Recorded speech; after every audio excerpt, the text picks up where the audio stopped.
Merhaba, ben Kaynak. Ben gaz alarm sistemi geliştirdim.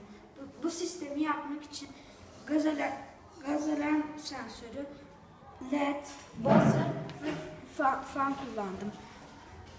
Gaz alarm sistemi eğer bir gaz algıladığında LED'ler yakıp söndürüyor ve buzzer ötmeye başlıyor. İtfaiyenin üstündeki fanı da döndürüyor.